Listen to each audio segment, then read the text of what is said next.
সনদ ভঙ্গ করলে বনু কাইনুকার বাজারে আমাদের এক মহিলা সাহাবী তিনি বোন গিয়েছেন হাজতে, সোনার দোকানে। ইহুদি তাকে বলছে নিকাব খোলো, সে নিকাব খুলছে না, খুলবে না। ইহুদি দুষ্ট, ষড়যন্ত্র করে তার কাপড়ের একটা অংশ রশি দিয়ে গিট বেঁধে দিয়েছে। আমাদের দিনী বোন উঠতে গিয়েছেন, সতর একটু খুলে গেছে, নাউজুবিল্লাহ। চিৎকার করে উঠেছেন। পাশে ছিলেন এক আমাদের আনসারী সাহাবী, আওয়াজ শুনেছেন। সেই আওয়াজ শুনে এক মুহূর্ত দেরি করেন নাই, মদিনায় ফিরে এসে নবীর কাছে পারমিশনও চান নাই। বুঝেন, দলিল বুঝেন। তিনি এক মুহূর্ত দেরিও করেন নাই, মদিনায় ফিরে গিয়ে নবীর কাছে পারমিশনও নেন নাই।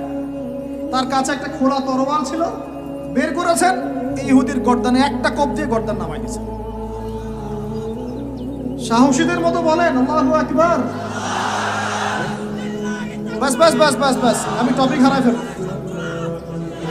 বাস বাস ভাই, বসেন বসেন বসেন বসেন, আমি টপিক হারাই ফেলব।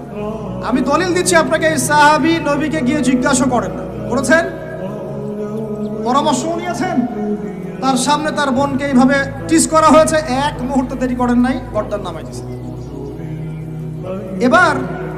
এবার ইহুদিরা মিলে ওই সাহাবীর উপর আক্রমণ করে ওই সাহাবীকে শহীদ করে দিয়েছে।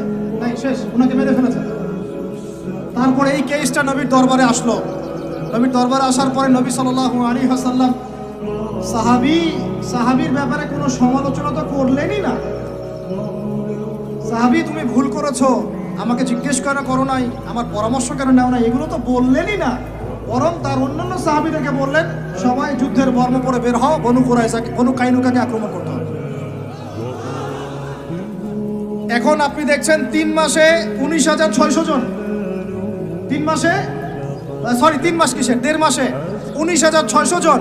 আর এখানে একজন মুসলিম ভাই, একজন মুসলিম বোনের ইজ্জতের বিনিময়ে নবী সাল্লাল্লাহু আলাইহি ওয়াসাল্লাম পুরা বনু কাইনুকাকে একদম সমূলে উৎপাটিত করে মদিনা থেকে বিতাড়িত করলেন। ওই উম্মার সাথে এই উম্মার কোনো সম্পর্ক আছে?